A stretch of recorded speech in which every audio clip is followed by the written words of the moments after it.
আসসালামু আলাইকুম। আজকের ভিডিও ক্লাসে সবাইকে স্বাগত। আজকে আমরা আলোচনা করব নবম দশম শ্রেণীর রসায়নের অত্যন্ত গুরুত্বপূর্ণ একটি অধ্যায়, রাসায়নিক বিক্রিয়া। আপনাদের সাথে আজকে আমি Sifatullah Tanzil, instructor automobile, 41st BCS non cadre, Maiji government technical school and college. এই অধ্যায়ে আমরা মূলত ভৌত ও রাসায়নিক পরিবর্তন, জারণ বিজারণ বিক্রিয়া, জারণ মান নির্ণয় এবং আরো কিছু গুরুত্বপূর্ণ বিক্রিয়া আলোচনা করব। আর পরবর্তীতে আরেকটি পার্টে আমরা অধ্যায়ের আরো অন্যান্য যে টপিকগুলো আছে সেগুলো আলোচনা করব। চলুন আজকে আমাদের আলোচনা শুরু করি। রাসায়নিক বিক্রিয়া যখনই আমরা বলি তখন প্রথমেই কয়েকটি জিনিস চলে আসে। তার মধ্যে একটি হলো ভৌত পরিবর্তন, রাসায়নিক পরিবর্তন। আমরা যখন চুলাতে পানি গরম করছি তখন সেখানে কি হচ্ছে, সেখানে পানি তাপ গ্রহণ করছে এবং পানি তাপ গ্রহণ করে একসময় বাষ্প হয়ে যাচ্ছে। ওইটি একটি পরিবর্তন। কিন্তু আমরা যদি দেখি, আমরা যদি আবার পাতিলের উপর ঢাকনা দেই তাহলে দেখা যায় যে ওই পানিটা আবার আগের মতো, যে বাষ্প হলো ওই বাষ্পটা আবার আগের মতো পানি হয়ে যায়। আবার আমি যদি বরফ পানিকে ঠান্ডা করি, ঠান্ডা করে বরফ করি, তো বরফ করার পরে যদি আমি ওকে একটু গরম জায়গায় রেখে দিই সে কিন্তু আবার আস্তে আস্তে কি হয়ে যায়, গলে যায়। আবার অপরদিকে আমি যদি দেখি, একটা দিয়াশলাইকে পুড়িয়ে ফেললাম, তো পুড়িয়ে ফেলার পরে যে কাঠটা যে কয়লা হয়ে যাচ্ছে বা কার্বন ডাইঅক্সাইডে চলে যাচ্ছে, ধোঁয়া হয়ে যাচ্ছে, যে ধোঁয়াটা, এই ধোঁয়াটা কিন্তু আর ঠান্ডা হয়ে বা কোনো কিছু হয়ে সে কিন্তু আর ফিরে আসে না, মানে আগের জায়গায় ফিরে আসে, সেখান থেকে কিন্তু আর ডিএসএলআর এর কাঠটা পাওয়া যায় না। তাহলে বোঝা যাচ্ছে দুইটাই পরিবর্তন, কিন্তু দুইটা পরিবর্তন এক না। তো সেই বিবেচনায় পরিবর্তনগুলোকে আমরা দুই ভাগে ভাগ করতে পারি, একটি ভৌত পরিবর্তন আর একটি রাসায়নিক পরিবর্তন। ভৌত পরিবর্তন হচ্ছে পদার্থের বাহ্যিক অবস্থার পরিবর্তন, মানে এর বাইরের যে কন্ডিশন, বাইরের যে লুক সেটা চেঞ্জ হয়, বা যে কঠিন থেকে তরল হয়ে যাচ্ছে বা তরল থেকে গ্যাস হয়ে যাচ্ছে। তো এই ধরনের যে পরিবর্তন তাকে আমরা বলবো কি, ভৌত পরিবর্তন। যেমন বরফের গলন বা পানির বাষ্প হওয়া, বা কোনো কিছুকে গরম করার ফলে তার শেপ চেঞ্জ হওয়া, এগুলো হচ্ছে ভৌত পরিবর্তন। আর রাসায়নিক পরিবর্তন কি? রাসায়নিক পরিবর্তন হচ্ছে যেই ধরনের পরিবর্তনের ক্ষেত্রে কোনো একটা পদার্থ সম্পূর্ণরূপে পরিবর্তিত হয়ে যায়, তার যে ইন্টারনাল স্ট্রাকচার সেটা চেঞ্জ হয়ে যায়। তো এই ধরনের পরিবর্তনের ক্ষেত্রে তাকে আবার পূর্বের অবস্থায় ফিরিয়ে আনা অত্যন্ত কঠিন। তখন আবার রাসায়নিক প্রসেসের মধ্য দিয়ে ওই আগের অবস্থায় ফিরে আসতে হয়। যেমন কার্বন বা কয়লাকে যদি আমরা পুড়িয়ে ফেলি সেটা কি হয়ে যায়, কার্বন ডাইঅক্সাইড হয়ে ধোঁয়া হয়ে চলে যায়। মোমকে যদি আমরা পুড়িয়ে ফেলি সেটা কি হয়, আস্তে আস্তে ভ্যানিশ হয়ে যায়, সেটা ধোঁয়া হয়ে যায়। ওই ধোঁয়া থেকে আর মোম ফিরিয়ে আনা অত্যন্ত কঠিন, সেটাকে আবার কি করতে হবে, রাসায়নিক প্রসেসের মাধ্যমেই আগের জায়গায় ফিরিয়ে আনতে হবে। আমরা বুঝলাম ভৌত পরিবর্তন হচ্ছে কি, পদার্থের বাহ্যিক অবস্থার পরিবর্তন, তার ইন্টারনাল যে কেমিক্যাল স্ট্রাকচার সেটার কোনো পরিবর্তন হয় না। আর রাসায়নিক পরিবর্তনের ক্ষেত্রে পদার্থের অণুপরমাণুর যে তাদের স্ট্রাকচার, তাদের যে বন্ডিং, সেগুলো চেঞ্জ হয়ে নতুন একটি পদার্থ তৈরি হয়। এরপরে আমরা রাসায়নিক বিক্রিয়া যদি যাই, রাসায়নিক বিক্রিয়া দুই ধরনের হতে পারে। রাসায়নিক পরিবর্তনের ক্ষেত্রে যে রাসায়নিক বিক্রিয়া ঘটে এটা দুই ধরনের হয় সাধারণত। একটি হচ্ছে একমুখী বিক্রিয়া, অপরটি উভমুখী বিক্রিয়া।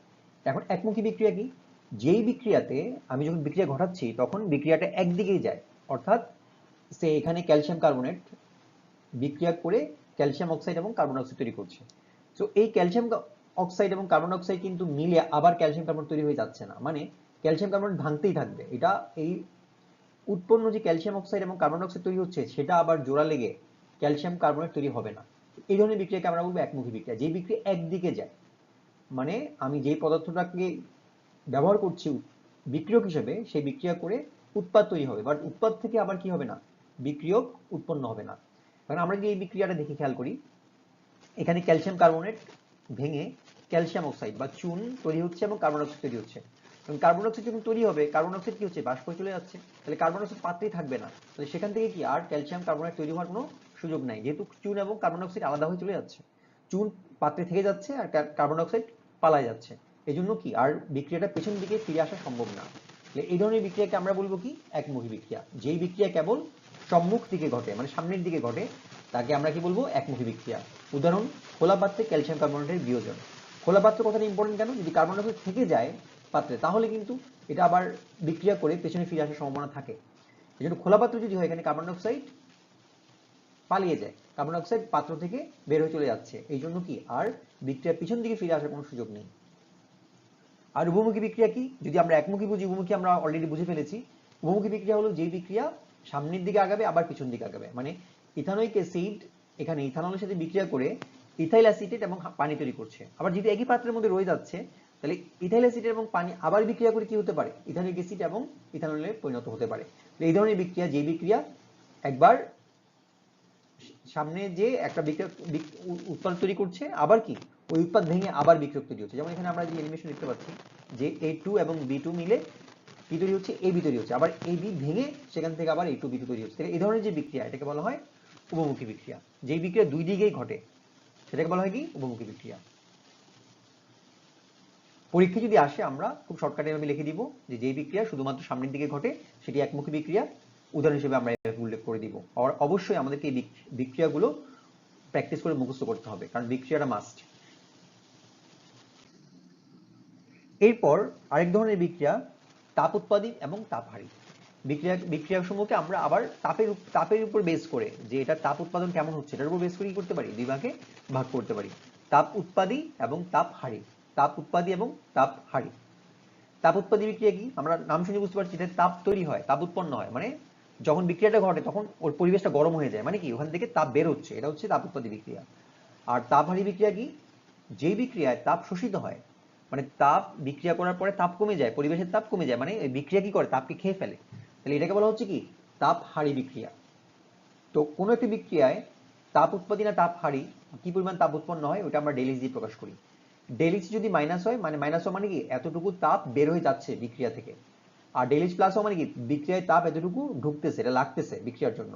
তাহলে ডেল এইচ যদি মাইনাস হয় তাহলে সেটা কি? তাপ উৎপাদী বিক্রিয়া। আর ডেল এইচ যদি প্লাস হয় তাহলে সেটা হচ্ছে তাপহারী বিক্রিয়া। তাহলে তাপ উৎপাদী বিক্রিয়া কি? যে বিক্রিয়ায় তাপ উৎপন্ন হয়, অর্থাৎ ডেল এইচ ঋণাত্মক। ডেল এইচ মানে হিটের পরিবর্তন। যেমন উদাহরণ হিসেবে আমরা উদাহরণগুলো অবশ্যই মুখস্থ করে ফেলতে হবে। যেমন উদাহরণ হিসেবে আমি দিতে পারি যে নাইট্রোজেন এবং হাইড্রোজেনের বিক্রিয়া অ্যামোনিয়া তৈরি হয়। নাইট্রোজেন এবং হাইড্রোজেন বিক্রিয়া করে কি তৈরি করে? অ্যামোনিয়া তৈরি করে।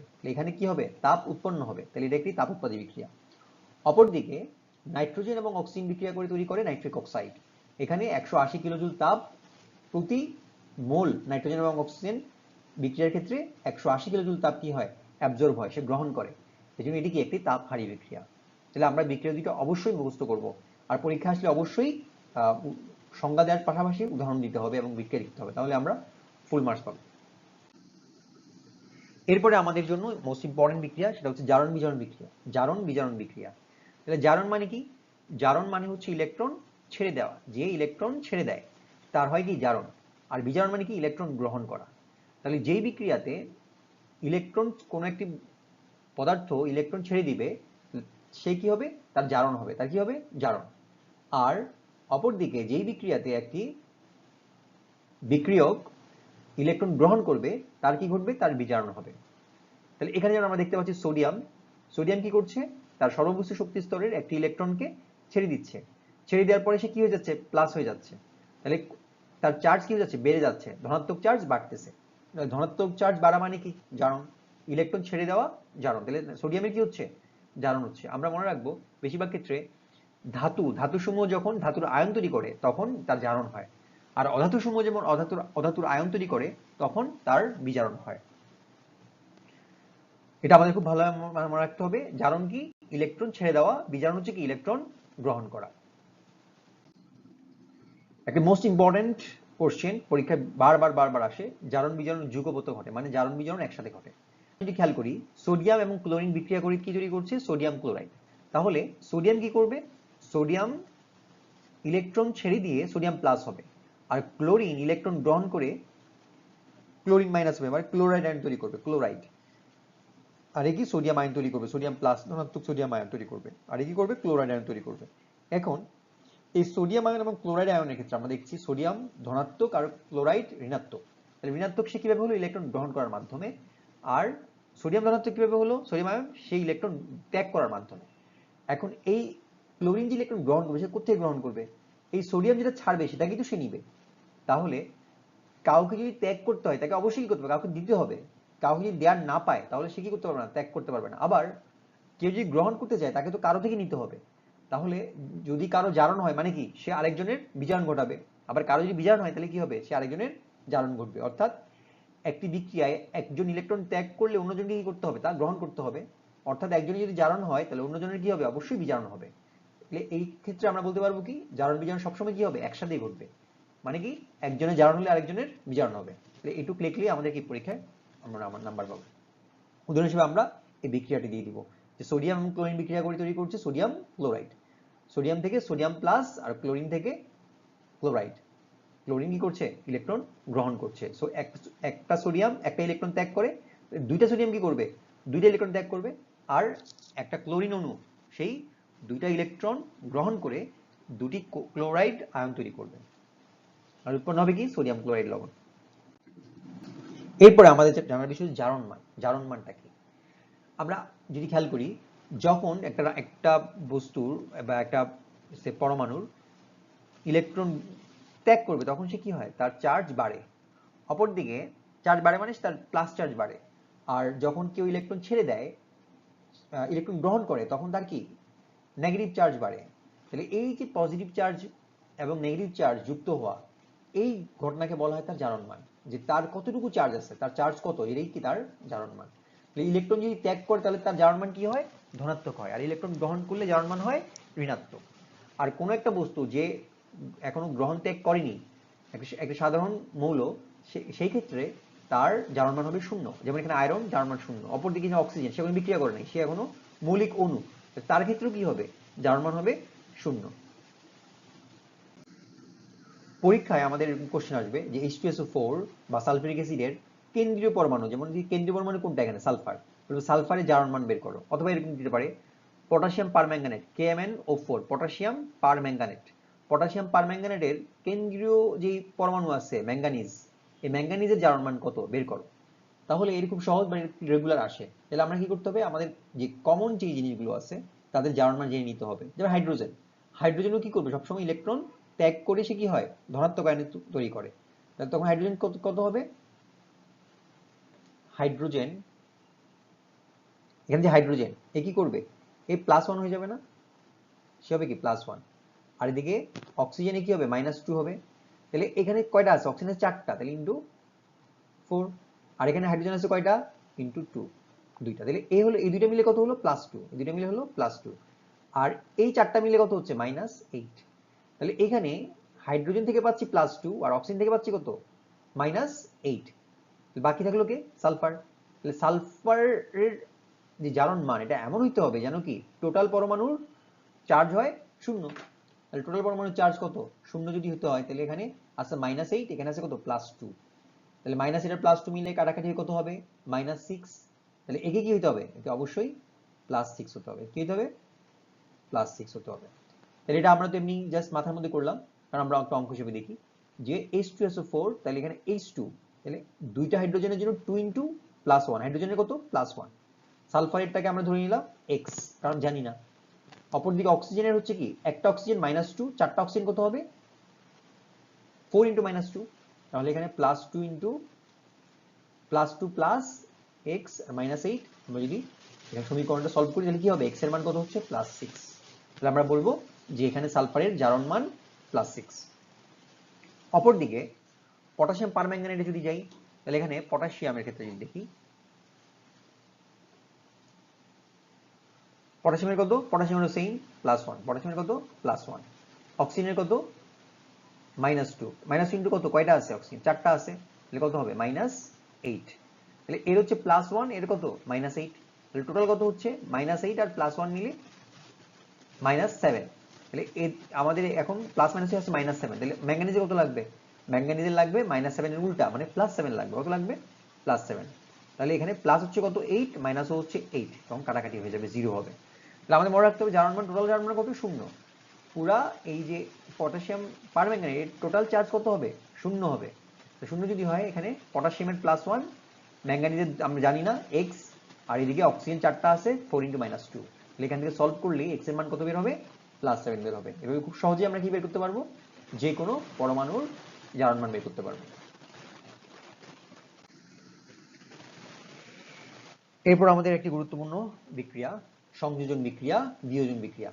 সংযোজন বিক্রিয়া কোনগুলো, যেই বিক্রিয়াগুলোতে দেখা যাচ্ছে যে কয়েকটি মৌল বা কয়েকটি অণু মিলে কি তৈরি করছে, একটি নতুন অণু তৈরি করছে, সেটাকে বলা হচ্ছে সংযোজন বিক্রিয়া। যেমন এখানে আয়রন এবং ক্লোরিন মিলে ফেরিক ক্লোরাইড তৈরি করছে, দুটো জিনিস মিলে কি হলো, একটা নতুন জিনিস তৈরি হলো, এটাকে বলা হচ্ছে কি সংযোজন বিক্রিয়া। আর বিয়োজন বিক্রিয়াটা কি, যেখানে একটা যৌগ ভেঙে আলাদা আলাদা মৌল বা যৌগে পরিণত হলো।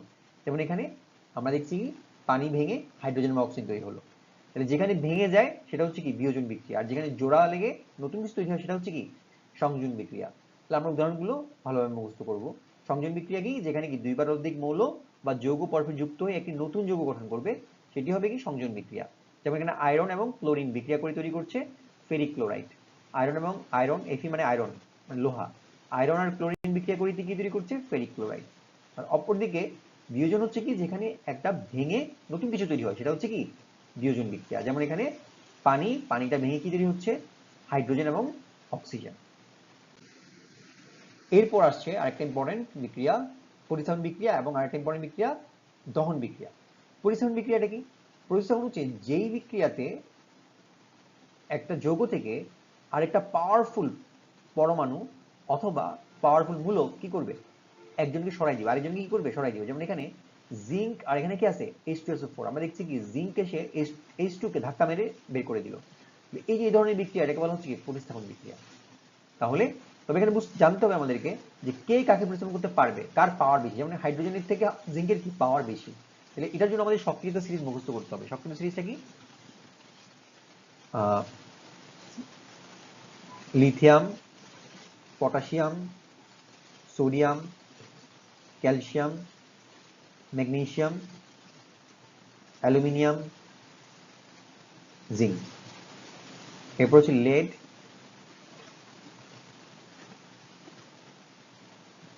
লেডের আগে আছে আয়রন, এরপর হাইড্রোজেন, এরপর কপার, এরপর আসছে সিলভার,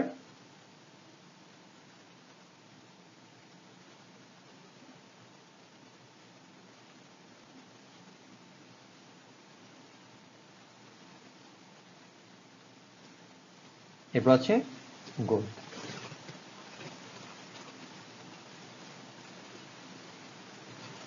তাহলে আমাদের এটা মুখস্থ করতে হবে, lithium, potassium, sodium, calcium, magnesium, aluminium, zinc, iron, lead, hydrogen, copper, silver, gold.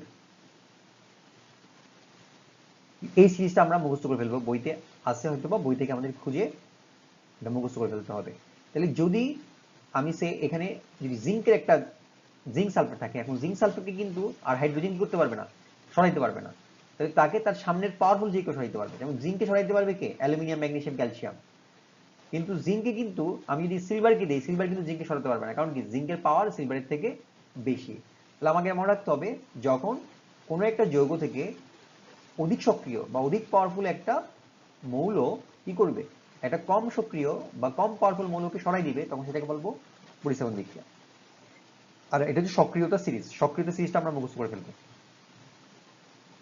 এটা আমি শর্টকাটে মুখস্থ রাখছি এভাবে, লিপসো ক্যামা এ জি আ লে হাক মা সিগো, মা বাদ পড়ছেন মার্কারি, মার্কারি HG,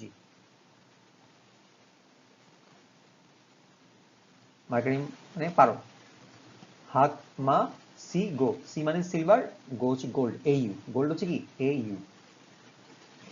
তাহলে এটা আমাদের সব রেসিপিটা মুখস্থ করতে হবে, লিপসো ক্যামা এজি আলে হাকমা সিগো। তোমরা তোমাদের নিজের ইচ্ছা মতো যে যেভাবে মনে রাখতে পারো মনে রাখবা, বাট এটা সবাইকে কি করতে হবে, ভালোভাবে মুখস্থ করতে হবে, সবাইকে জানতে হবে এটা। এরপরে আমাদের নেক্সট বিক্রিয়া হচ্ছে দহন বিক্রিয়া। দহন বিক্রিয়া মানে কি, যে বিক্রিয়াতে কোনো একটি পদার্থ অক্সিজেনের সাথে বিক্রিয়া করে, কি করে অক্সিজেনের সাথে বিক্রিয়া করে।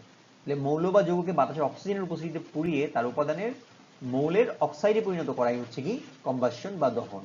তাহলে আমরা যে আগুন জ্বলে দেখি এখানে কি হয়, এখানে কয়লা হোক বা কোনো একটা তেল হোক বা যে কোনো কিছু, সে অক্সিজেনের সাথে বিক্রিয়া করে কি তৈরি করে, কার্বন ডাইঅক্সাইড তৈরি করে। আমরা যে দহনগুলো দেখি, দহনগুলোতে কি হয়, কার্বন বা কার্বনের যে বিভিন্ন মূলক আছে বা মৌল কার্বনের যে উৎপাদগুলো আছে, সেগুলো থেকে কি তৈরি হয়, সেগুলো অক্সিজেনের সাথে বিক্রিয়া করে কার্বন ডাইঅক্সাইড ও পানি তৈরি করে।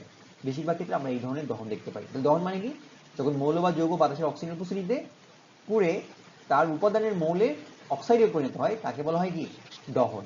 এবং সালফারের সাথে অক্সিজেন বিক্রিয়া যুক্ত হতে পারে, সালফারের দহন হবে, সালফার ডাইঅক্সাইড তৈরি হবে। দহন কি? দহন হচ্ছে কি, যখন অক্সিজেনের উপস্থিতিতে কোনো একটি মৌল বা যৌগ অক্সিজেনের সাথে বিক্রিয়া করে কি তৈরি করে, ওই মৌলের অক্সাইড পরিণত হয়, তখন সেটাই হচ্ছে কি দহন বিক্রিয়া। এটা খুব ইম্পর্টেন্ট বিক্রিয়া, আমাদের সবাইকে পারতে হবে। আজকে ভিডিও আমরা এখানে শেষ করব। এরপরে আমরা আরেকটা ভিডিওতে নন রিডক্স বিক্রিয়া, এতক্ষণ আমরা যে বিক্রিয়াগুলো পড়লাম এগুলো রিডক্স বিক্রিয়া, মানে এগুলোতে ইলেকট্রন আদান প্রদান হয়। নন রিডক্স যে বিক্রিয়াগুলো আছে এবং আরো অন্য কিছু বিশেষ বিক্রিয়া আছে, সেই বিক্রিয়াগুলো আমরা পড়বো। এবং এরপর আমরা শিখবো লা শাতেলিয়ার নীতি, যেটা খুব ইম্পর্টেন্ট রাসায়নিক বিক্রিয়ার ক্ষেত্রে, উভমুখী বিক্রিয়ার ক্ষেত্রে এটা খুব ইম্পর্টেন্ট টপিক। সো আমরা ওই ইম্পর্টেন্ট টপিকগুলো আমাদের নেক্সট লার্নিং সেশনের মধ্যে শিখবো। আসসালামু আলাইকুম, সবাই ভালো থাকবেন।